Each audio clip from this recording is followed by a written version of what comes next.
जरा एक एक कमेंट कश्मीर पे यहाँ से भी ले लीजिए, क्या ऑप्शन है इम्तियाज गुल साहब? पाकिस्तान के पास कोई ऑप्शन नहीं है, कोई ऑप्शन P5 मतलब जो 5 बड़े मुस्तकिल ममालिक हैं सिक्योरिटी काउंसिल के, 4 इंडिया की जेब में हैं, चारों के साथ बड़े बड़े वो डील अरबों डॉलर के वो सौदे कर रहे हैं, पैसे हैं, इंडिया उनको पैसे दे रहा है, वहाँ से असला ले रहा है, वो क्यों बोलेंगे? मुझे खुद इस्लामाबाद में बैठ के गैर मुल्की सफ़ीरों ने कहा है कि जी हम क्या बात करें, हमने 2 अरब डॉलर का भी डील किया है, 3 अरब डॉलर का 2 साल पहले किया था, लिहाजा हम क्या बात कर सकते हैं।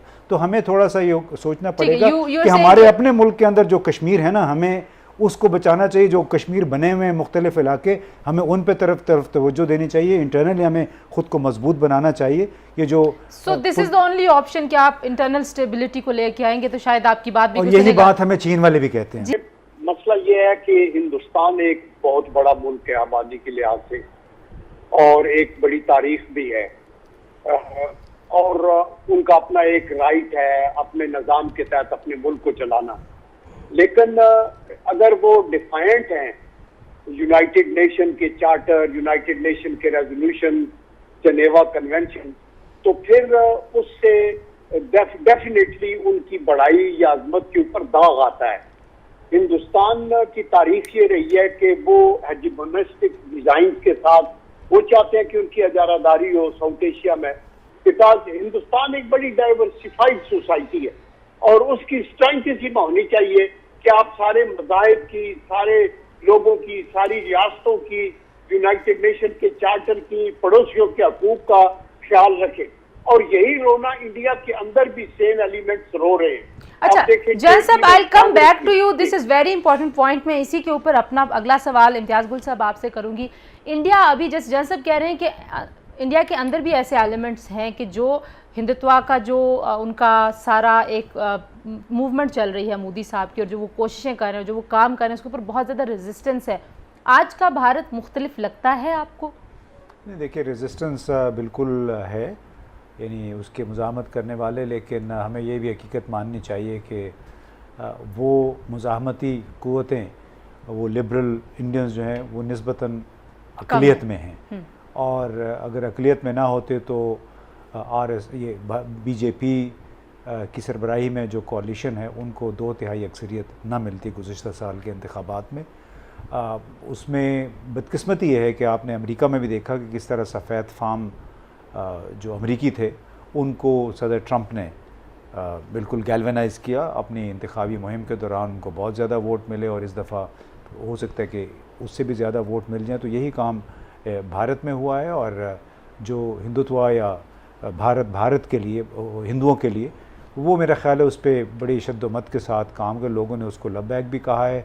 इसी वजह से चाहे वहाँ पे मुसलमान हैं, चाहे ईसाई हैं, चाहे सिख हैं, वो ख़ुद को थोड़ा सा मार्जिनलाइज समझते हैं, बल्कि मुसलमानों के साथ तो बहुत ज़्यादतियाँ हो रही हैं।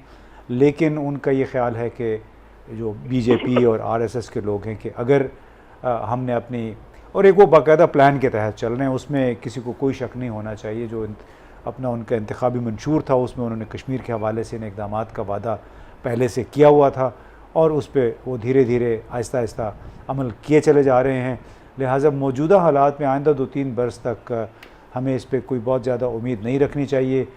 हम भले बहुत शोर मचाते रहें कि वो अपने लिए उन्होंने मसाइल खड़े किए हैं, लेकिन हमें याद रखना चाहिए कि आज तक किसी एक मुल्क ने बाकायदा तौर पे 5 अगस्त 2019 के इक़दामात की मज़म्मत नहीं की है, उसकी वापसी का तकाज़ा नहीं किया है।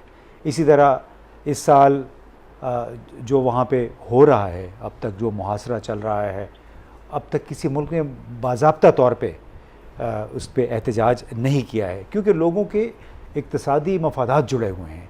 सिर्फ अमेरिका के इस वक्त डील चल रहे हैं, आर्म्स डील दिफाई नौइयत के 8 से 10 बिलियन डॉलर के, फ्रांस के साथ 9 बिलियन डॉलर का उनका राफेल जो जंगी तैयारी हैं उसका डील चल रहा है। रूस के साथ से उन्होंने 5.5 अरब डॉलर के वो S-400 मिज़ाइल सिस्टम ले रहे हैं। तो हमें थोड़ा सा एक हकीकत पसंदी का मुजाहरा करना चाहिए। भले भारत को शामिल कर दिया गया रिलीजियस फ्रीडम वॉच लिस्ट में अमेरिका की तरफ से, लेकिन वो कोई बाइंडिंग इदारा नहीं, वो एक मुशावरती इदारा है, वो अपने एक रिपोर्ट दे देते हैं। आप कह रहे हैं कि अगले 3 साल ये स्टेटस को ऐसे रहेगा और वो अपने एजेंडे पे अमल पैरा रहेंगे। नकवी साहब, आपको क्या लगता है कि कोई ऐसे हालात खित्ते में तब्दील हो रहे हैं कि जिसकी वजह से भारत को लगे कि अमन की तरफ जाना चाहिए, कश्मीर के हल की तरफ जाना चाहिए? देखिए, ये आदमी इस वक्त तो आगे का जो तस्वर कर सकता है वही बात की जा सकती है। भारत की पोजीशन अभी भी काफ़ी मजबूत है, दुनिया में बड़ी अहमियत है उसको, उसके इक़्तिसादी हालात भी उसके अभी तक अच्छे जा रहे हैं, हालांकि अब उसमें काफ़ी मुश्किलात आगे नज़र आ रही हैं। वहाँ पे एडवाइजरीज़ जो चलती हैं बिज़नेस ऑर्गेनाइजेशंस की और ट्रांसपेरेंसी की और मूडीज़ की, उससे जो है ना वो लग रहा है कि आगे चल के ज़रा भारत की इकॉनमी डाउनग्रेड हो जाएगी। अच्छा, तो ये तो है कि उनकी अभी भी उनके ऊपर कोई प्रेशर नहीं पड़ा है। ये सही कह रहे हैं कि किसी मुल्क ने मजम्मत नहीं की अगस्त 5 की, किसी मुल्क ने उनको किसी तरह से भी उस तनकीद का निशाना नहीं बनाया। लेकिन दूसरी तरफ, और मैं उसका जिक्र करता हूँ कि भारत के रियासत का किरदार और उसकी नौयत बदल रही है। वो एक सेकुलर स्टेट से अब हिंदू राष्ट्र बन रहा है। जज साहब, ये हकीकत पसंदी से सोचने से मुराद हम क्या लें? इम्तियाज़ गुल साहब कहते हैं कि किसी ने अभी तक बाज़ाब्ता बाकायदा तौर पे नहीं कहा कि भारत ने जो गैर आइनी इकदाम किए हैं कश्मीर के स्टेटस के हवाले से वो उनको अंडू करे, उनको वापस ले।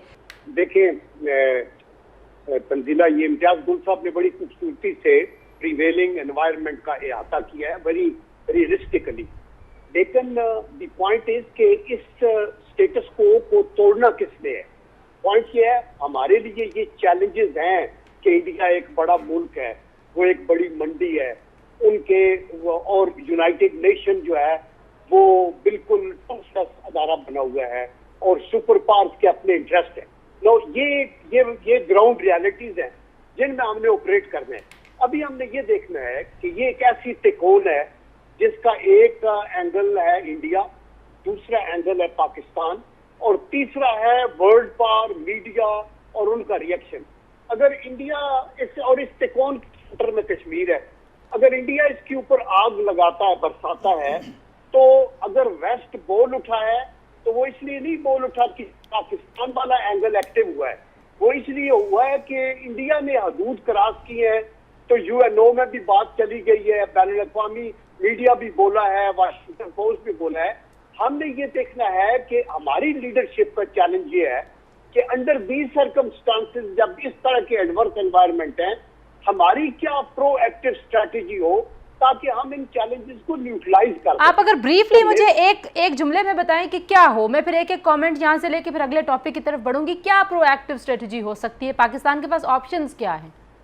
देखिए, पाकिस्तान को एक तो पूरी दुनिया में जो यूनाइटेड नेशन के मेंबर्स हैं उनसे इंटरैक्ट करना चाहिए, और सिर्फ ट्वीट के ऊपर या टेलीफोन पे नहीं, प्राइम मिनिस्टर को भी विजिट करना चाहिए। आपके डेलीगेशंस भी, पार्लियामेंटेरियंस के भी जाएं, आपके डिप्लोमेट्स के भी जाएं, आप कश्मीर डेस्क बनाएं, आप मीडिया के अंदर एक आपकी बड़ी प्रोएक्टिव एक पॉलिसी होनी चाहिए।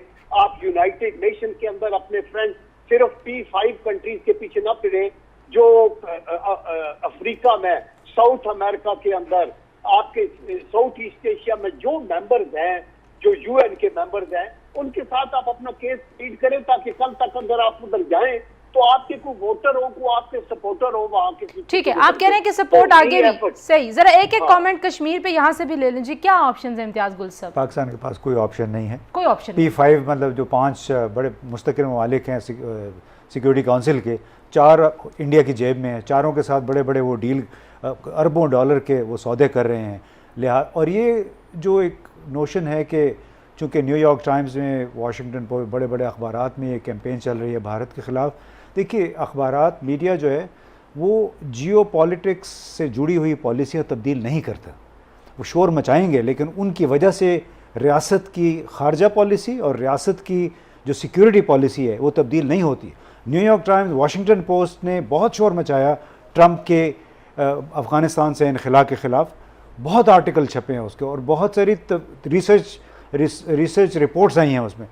कुछ भी नहीं है वो, उसने पहले 4000 कम किए, अभी कह रहे हैं कि महीने के बाद वो 4000 तो ये जो पब्लिक डिस्कोर्स है, it doesn't play any role. देखिए जी, इट्स ऑल अबाउट इकोनॉमी, इक्तिसादी मफादात हैं। अगर आपके पास पैसे हैं, इंडिया उनको पैसे दे रहा है, वहाँ से असला ले रहा है, वो क्यों बोलेंगे? मुझे खुद इस्लामाबाद में बैठ के गैर मुल्की सफ़ीरों ने कहा है कि जी हम क्या बात करें, हमने $2 अरब का भी डील किया है, $3 अरब का 2 साल पहले किया था, लिहाजा हम क्या बात कर सकते हैं।